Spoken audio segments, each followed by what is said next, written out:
pour garder le contrôle sur ton mental. J'ai une petite histoire à vous raconter, très simple, très courte, avec une merveilleuse morale qui va dans ce sens. C'est un monsieur, un fermier, qui est dans sa grange avec tout son foin, ses vaches, et il perd sa montre que son grand-père lui a offerte. Et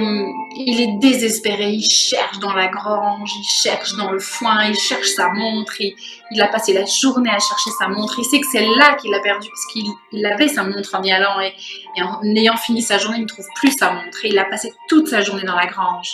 Et il sait même que le matin, il avait regardé l'heure, donc elle est là la montre.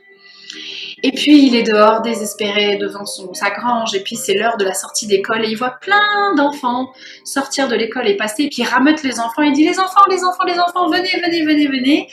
je donne une récompense, je sais pas, 2 briques de 2 bouteilles de lait frais à celui qui me retrouve ma montre. Je donne un cadeau au hasard, hein, c'était pas ça l'idée. Alors les enfants disent ok, alors ils posent leur cartable, ils vont tous dans la grange et ils cherchent, ils cherchent désespérément, ils retournent le foin, ils y vont, t'imagines 20, 30 enfants dans la grange en train de chercher la montre, au bout d'une heure ils sortent tous, ils disent bah monsieur désolé on trouve pas la montre et puis on doit rentrer chez nous parce que sinon on va se faire gronder, donc là bah désolé,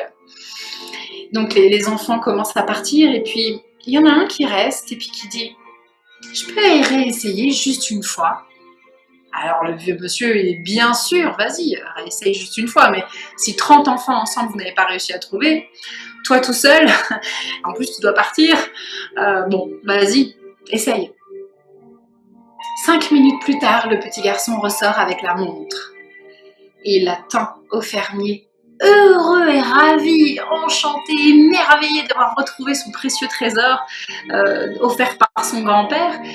Et puis une fois son excitation passée, il regarde l'enfant et lui dit mais comment as-tu fait tout seul pour retrouver cette montre alors qu'à 30 gamins vous n'avez pas réussi? Et il lui dit c'est simple, maintenant qu'il n'y avait plus de bruit,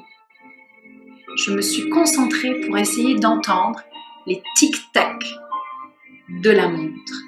et je me suis orientée avec le son du tic-tac et j'ai retrouvé la montre perdue dans le foin. Et cette histoire s'arrête là, la morale s'arrête là, pour vous dire et vous confirmer cette belle phrase qui est silence, je vis.